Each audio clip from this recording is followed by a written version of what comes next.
NacuN Manga Overview. Section 1. Intro to NacuN and Tsuru Daisaku. A mysterious video of dolphins swimming, seemingly nonsensical and devoid of logic.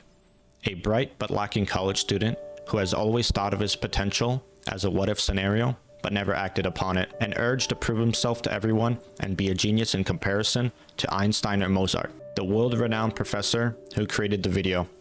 Mysterious military organizations and religions seeking answers to global domination and the existence of God. How do all of these coincide, and what are the answers to the multitude of questions and scenarios brought forth by this nondescript video? NacuN is a 44-chapter manga created by Tsuru Daisaku, published in the Japanese monthly seinen manga serialization Monthly Afternoon, or Afternoon for short. Afternoon publishes a variety of manga such as Vinland Saga, Mysterious Girlfriend X, Parasite, and many more. NacuN ran from June 24th, 2006 to February 25th, 2010. Tsuru Daisaku was born on November 30th, 1968 and is infrequently active on Twitter. He was born in Okayama, Japan, currently resides in Kyoto, Japan. After he graduated from Nagoya University's Department of Science, he got his master's in zoology at Kyoto University. He also focused on the traditional rituals and religions of the hunter-collector tribes in Cameroon from a cultural and ecologic perspective. He eventually obtained a doctoral degree in science in 2001. In 2003, he was an associate professor in the Faculty of Humanities at Toyama University, where he also began his career as a manga artist, winning the 4 Seasons Award from Afternoon. Soon after, in 2006, he began to publish NacuN in Afternoon while continuing his work at university. Section 2. Story Overview. The story starts with the protagonist, Ishii Mitsunari, watching a video made by the world-renowned mathematician/physicist Francis Dolam at the public library. This video is 2 hours, 50 minutes, and 31 seconds of dolphins swimming and wandering around for the entirety of the video. The professor who made the video, Francis, suffered an accident in 2035 where he lost the entire left hemisphere of his brain. He lived, but the accident put an end to his career as a mathematician, as linguistic capability and abstract thinking all depended on that left half. He retired from math, having guaranteed tenure at university due to his achievements in mathematics, and chose to pursue dolphin ecology. Even if he discovered something in his pursuit of this new career, he had no way to communicate. Despite this, he spent thousands of hours living with dolphins using the newly invented technology called artificial gills, allowing prolonged breathing in the water. After all his time with the dolphins, he recorded and edited the aforementioned video and presented his findings to his colleagues. They thought it was nonsense and laughed at him. A man once called Einstein reverted to the age of a 3-year-old. Cutting back to the present day, Ishii watches the video, having found something no one else has. He rewatches it over a dozen times and remarks to himself that the feeling he has after watching is akin to having a genius idea. In pursuit of this genius idea, he abandons all hope of finding employment and resolves himself to get to the bottom of this idea while wandering around town. He comes back home with the idea of artificial intelligence and a self-aware machine. He knows the video is a blueprint or a cipher of sorts. The professor didn't regress in intelligence. He was communicating the secrets of the universe and perhaps even God himself. The professor, unable to communicate traditionally, borrows the ability of dolphins who don't need words to speak.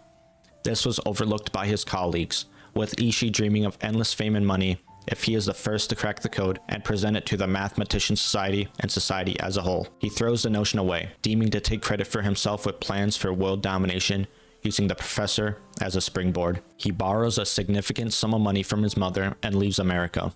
He situated himself in the mainland of Japan, Tokyo, traveling through every nook and cranny of the coastline in his search for a spot to observe dolphins. He creates a timeline of 3 years to develop his software, and after wandering around for a year with no success, he opts to receive the artificial gill surgery. After realizing that fishermen are his best bet, he relocates to Okinawa to Mackay Island. He comes across one of the chairmen of the fishery union and pleads his case, who allows him to live there. While wandering the island asking locals, he comes across a beautiful white-haired woman in a black skin suit, hauling something in a cooler who seems to enrapture him. After more walking, he comes across the chairman who takes him to a spot where dolphins are, giving up after having not brought anything to observe the dolphins. The chairman and his wife recommend Gen, a local rough and tumble fisherman who can take Ishii to see the dolphins underwater. Ishii meets up with Gen, who turns him away. After refusing Ishii's offers for money, Gen beats him up and takes Ishii under his wing under one condition. Ishii has to earn 200,000 yen a month. The next day, they go fishing,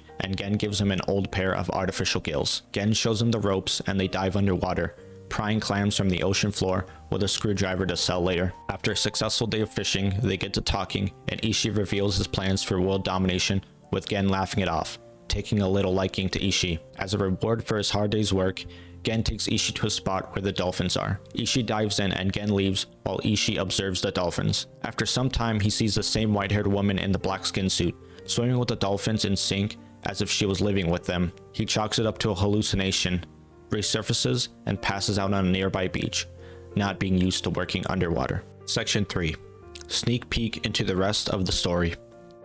There won't be any specific spoilers about the future chapters, but there are major deviations and plot twists that fans of the manga will be blindsided by. Around halfway through the manga, there is a sudden shift in the storytelling and tonality of the manga. The military and god aspects that I mentioned in the intro are the main dual topics in the second half. The story also becomes significantly more complex and harder to understand as you get closer and closer to the end. Section 4. Art style. The first thing to notice about the manga art style is the masterful and over-the-top use of shading. Daisaku showcases an impressive use of hatching, cross-hatching, and simple grays and blacks to exaggerate the environment, faces, body parts, and animals. Faces look wildly different based on how the author decided to frame the panel and how much detail he wanted to convey. Body parts are given the same treatment, whether it's an arm, the breasts of the mysterious white-haired girl, or a simple body shot. The use of curved cross-hatching on the body especially demonstrates an inhumane level of attention and training and never looks out of place. Daisaku's training in anthropology and science equally rears his head here in his masterful demonstration of animal biology and understanding of form. Whether it is a simple seashell or the complex curves on the mouth of a dolphin, the understanding and demonstration of forms and shading is bar none the best in the business.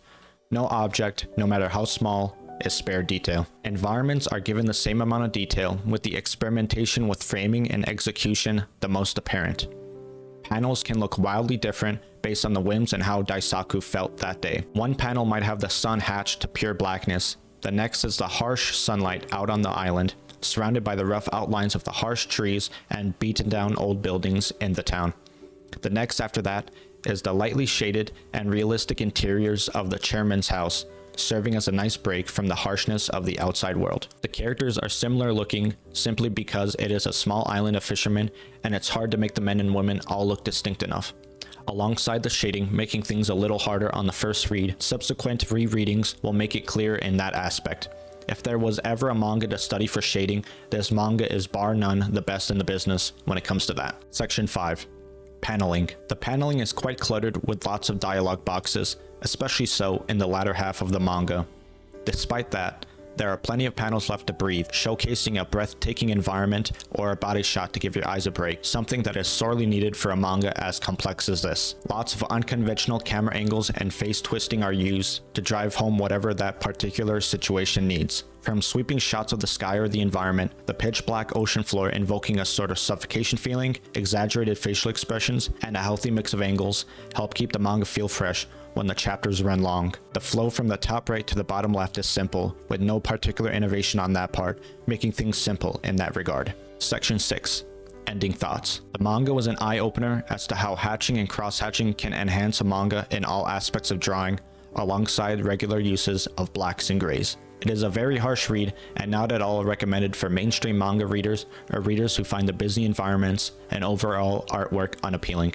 It requires a very special type of person, perhaps even an artist, to appreciate the lengths Daisaku went through to portray lifelike forms and subjects in a way no other mangaka can't.